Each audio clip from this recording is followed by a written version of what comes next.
Hello everyone, how's it going? My name is FLYZY and welcome back to another gameplay video. So right off the bat, I don't have a face camera because I feel like it's just a tutorial, not a tutorial, it's just my build. It's nothing special. If it were a gameplay of Park or something, yes. And I'm also ending my 2K career mode series, one because we're kind of out of cutscenes, and number two, I feel like it's getting boring. It's like no more 2K18, it's just no more career mode, just 2K18 gameplay in general. So I have a bunch of playlists, Pro-Am, all of that stuff, but I might bring it back depending on if you guys want it back. But anyways, what we're gonna be doing is I'm gonna be showing you guys my player build. As you can see, I look cleaner now. Last time I looked trash. To stop eating sushi in front of me? Okay, last time I looked like trash. Well, not really, but you didn't see my outfit outside the court. Let's just say that, but it was weird. So without further ado, let's get started. I'm talking about a bunch of stuff, so I'm showing you my attributes. So first off, I'm a 6'4" sharpshooting playmaker, and my wingspan, I don't know what it is, but I recommend you max it out just if you want to rebound. I went with 6'4" because you don't want to be too short or tall, because I don't want to get blocked. Like, short characters, they're super quick and all, but they're easy to block, opposed to being tall where you're a little slower, but you know, it's easier to play. So as you can see, that these are my attributes for right here. I'm at an 84 currently, but if I get, I'm shaping up to upgrade these two so I can get an 85. But until then, we're just staying here. And the reason I picked sharpshooting playmaker was because I wanted the ability to shoot and be able to dribble at the same time. Like last game, I didn't know how to play, so I upgraded. My playmaking was the least, I didn't upgrade that a lot, but I know how to play now, and I want to be able to have the satisfaction of making a three-pointer and being able to break ankles at the same time, which is why we're about to get into these badges. So first off, I got the dimer badge, which means I'm an elite passer. It's easier for me to make better passes to people in order for them to get the assist. So then we have the pick and roll maestro, which means I can execute the pick and roll perfectly and shoot off of it and everything. Just basically, my pick and roll execution is way higher. Then we have the ankle breaker, which makes people somewhere fall. Now, personally, you don't need this badge, but I really want it because I want the satisfaction of just making people fall. Like, I've done it to a couple of comps in career mode, but I want the ability to do it to an actual person. But aside from that, as you can see, I have no Hall of Fame. One, because I'm not there yet, even close, and two, because when you pick the playmaking sharpshooter, it's a good build, but the problem is you can't actually have any Hall of Fame badges. Only bronze, silver, and gold, which is not really a problem to me. You know, it's just less work I got to do. I can brag and say I maxed out my badges, you know. So we have one-man fast break, which means I make good outlet passes when on a fast break. Or I think if you just shoot, I think if you're playing career mode and you're alone and you just do a layup or something, I don't know, it's not that deep. But then we have catch and shoot. It's pretty explanatory. It's in the name. You catch and shoot. As soon as you catch it, you just shoot it straight up. That's how you get that. So in order to do that, I recommend you run around the court, rotate on your plays, and try to get a wide open, easy shot. And if you're not good at shooting or a dunk or something like that, or a very close shot, not even mid-range, like a front court shot. But then you have difficult shots, which means I can, let me read it, I forgot. Okay, I can make shots off a dribble. That means anywhere. Deep range I was about to say mid-eye. Dead-eye is actually a badge where I can shoot deep threes without actually having that much problems. Only if contested. That's what I mean, contested deep threes. I won't have much problem. I'll make them at a higher percentage. Limitless range goes perfectly with this one. This means I can shoot threes, deep ones or normal. It doesn't really matter. They say deep, but it's just it doesn't matter. I can shoot, I'm gonna say threes. I shoot threes at a high rate. Deep ones especially. You have the free throw ace, which you can work to get this one. I don't really go to the gym to do this one. I just play the game and shoot. But if I'm really close towards the end of getting it, I will go to the gym to do some free throws. But it's not that hard. You don't even need this because free throws are so easy in this game. It's not even hard. Then we have the quick reflexes, which I don't know how to get that. I've gotten XP for it in previous times of playing my career mode, but I don't know how. It's kind of one of those things where it's just I don't know how to explain how to get it when you're in career mode. But in order to get it though, how I started getting it was, this is the easier way to get it. What you want to do is you want to go to the Gatorade training facility, go to the back room with the reflex testing machine, and that's how you get it. Basically, you just keep doing that, and it's really easy to get. As you can see, compared to these to get the gold is $72,000, and to get the gold here is 36. So it's actually decently easy to get. You got the mid-range Deadeye. Same thing as the deep range Deadeye, except mid-range. Then I have the teardropper badge, which means I can do runners and floaters easier. Defensive stopper, saying it is just saying that I'm better at just read it. While on the basketball defense, your badge drops very offensive skills. It just makes you better with defense, basically. Tireless scorer, that means if you're tired, you won't take, it won't have much effect on your scoring, like if you're low on speed, stamina, whatever it's called, acceleration. Then we have glue hands, which means I can catch a lot easier without dropping the ball. Then we have the charge card, which is an even number because every time you get one charge in a game, I got 2 before and nothing, it still gave me the same amount. But if you get a charge in a game, from what I know of, you get 1,000 exactly. So you just need to get 12 charges and you get this. I don't know what it goes up to yet. I haven't gotten the bronze, so this could be the max out once I get it. But we have the corner specialist, which means that I can knock down corner shots very easily.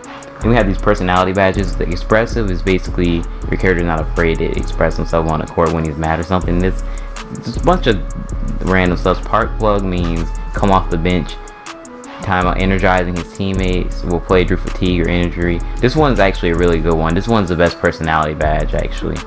Enforcer, yeah, these two, I say these 3 are the most important. These other 2 I don't really care about like that, and I just exited out. So those are all my badges, those are my attributes, and that's my character. But I'm not done yet, actually. As a matter of fact, I'm going to be going to show you my jump shot and my animation. So I'm gonna just go quickly to player lab. So with these, I picked them off of speed because I don't like that, like there are moves that make you hesitate, like those hesitation moves where they stick their arm out for a few seconds and then bring it back. But I like the moves that go quick when it's unexpected. I don't want you to like, oh, his arm's back here, oh I already know, let's go left. So you see the point. I want moves that are quick, nothing too slow. So I went with these moves, you know. So I'm gonna go to my animations. The jump shot is a custom one. It's called, I call it KBA, and I'll show you why in a second. So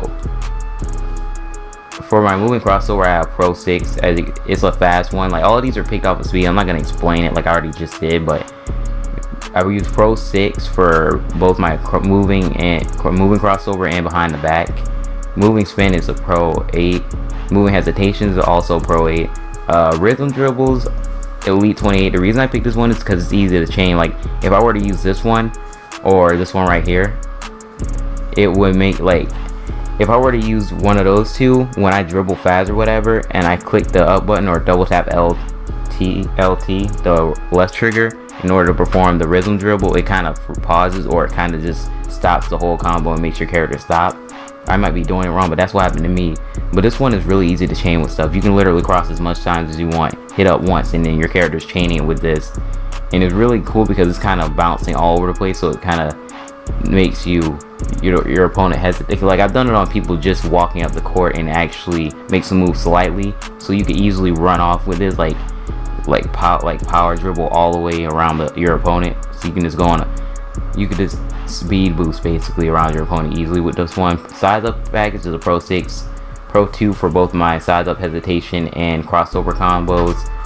The size up between the legs is a Pro 3, and Pro 1 is behind the back. For Pro 1 behind the back combo is actually this one. It's really like the way he does it. He brings in and he edges all the way over the side. So see how he edges like that, like to the right. If you combine that with a crossover or a double crossover, that could really get somebody. So that's why I really like that move. But now we're gonna go to my dunks and layups. My flashy passes, I don't feel like they're important really. I only have one anyways. But dunks and layups. So with the layups, dunks, you can't, like if you have to equip your layup in the NBA in order for it to show up on park. It just transfers. I don't know why it's not one for the NBA, a layup slot for the park, but like I'll show you. I don't know why there's not one right here, but whatever. I'm rambling. But the layup I like to use is Crafty because it's really hard to get blocked with this. I watched a YouTuber's video on this and I decided to try it out, and it's a really good layup because see how he kind of waits for himself to drop down a bit before he actually shoots it. Like see, it like kind of confuses people slightly. Like see, watch this. he holds it in the air some before he shoots it, which kind of makes it harder for you to block it. You'd have to be perfectly on time to block this layup, which is why I picked it. Dunk package, I don't dunk a lot, and I have my pro stick set to strictly dribbling, so I can't do any fancy dunks like on purpose. And if I wanted to, I have to have the game will have to do it for me. But that's all my animation so far is passing, dribbling, whatever. I said passing. I'm a genius. Now we're gonna go to the jump shot creator to see the KBA, which stands for Kobe Ball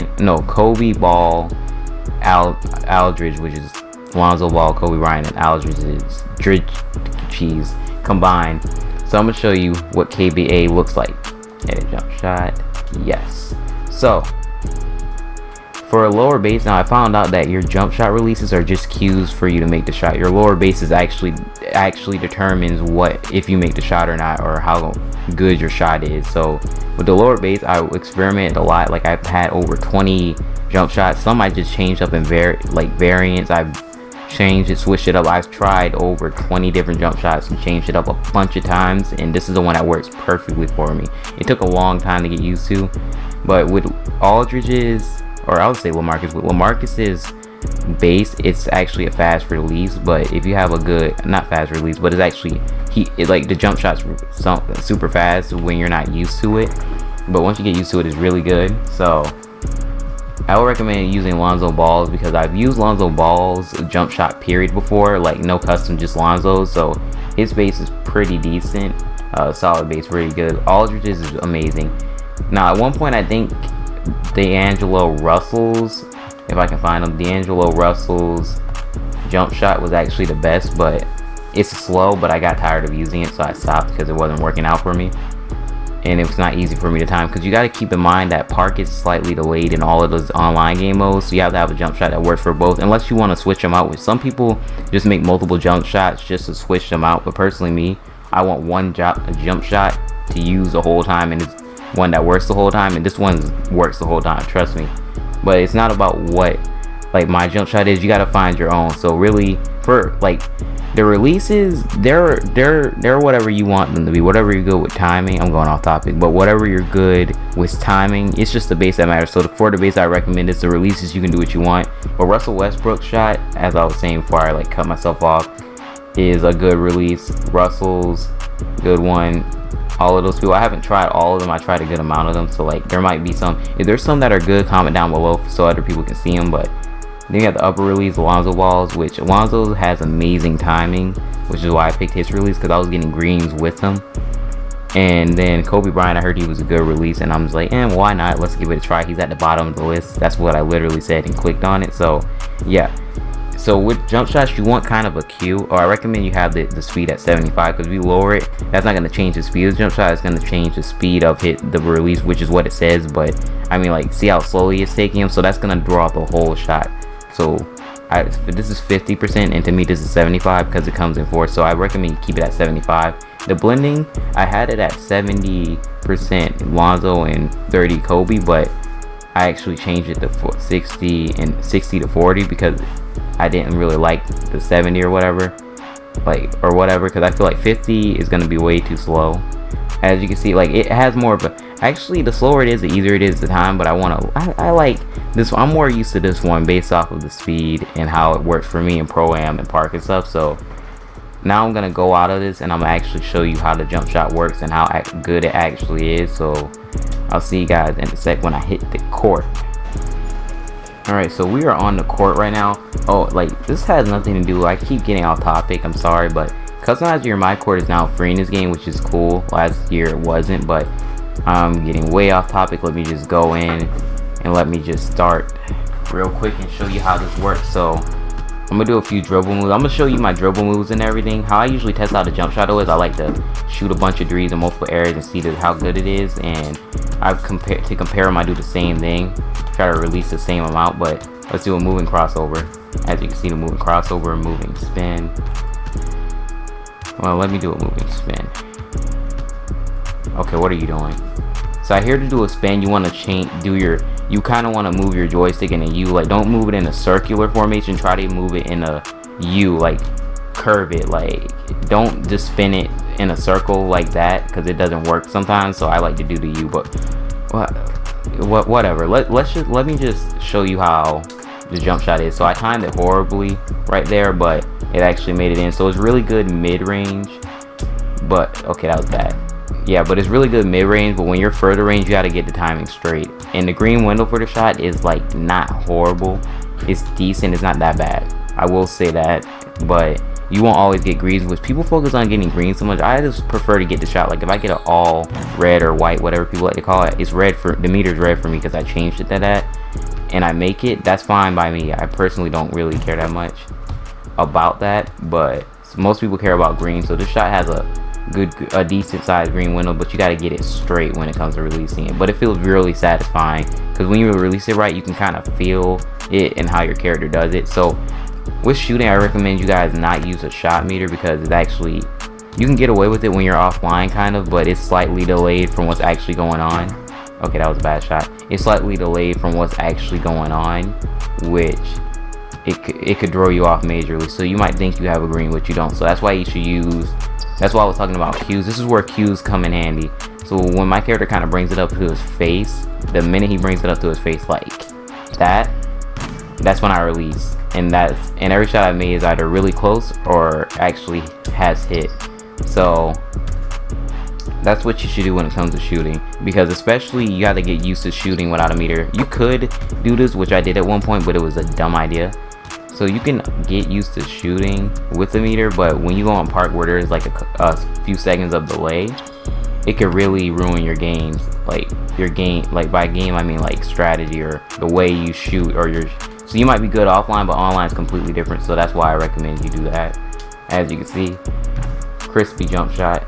I just missed because I'll admit I'm not the best player, and I just changed this to 60-40, 60% Lonzo and 40% Kobe. So I'm kind of trying to get used to it because I tried to record the video. See, there's a green window, but I tried to record this video previously and I just started over. But that's besides the point. I hope you guys enjoyed this video and on like this video on my build, and if you did, make sure to give it a like, comment, and subscribe if you're new to join the Fly League. Give me some suggestions on what I could fix, and jump shots like suggestions, or help everybody out who's trying to get used to this game also, you know, like type in what you think about the build or whatever, or what should I change, you know, just stuff like that. But make sure to ultimately just like, comment, and subscribe if you're new to join the Fly League. Make sure to go follow me on Twitter, link down below, and I'll see you guys in the next video.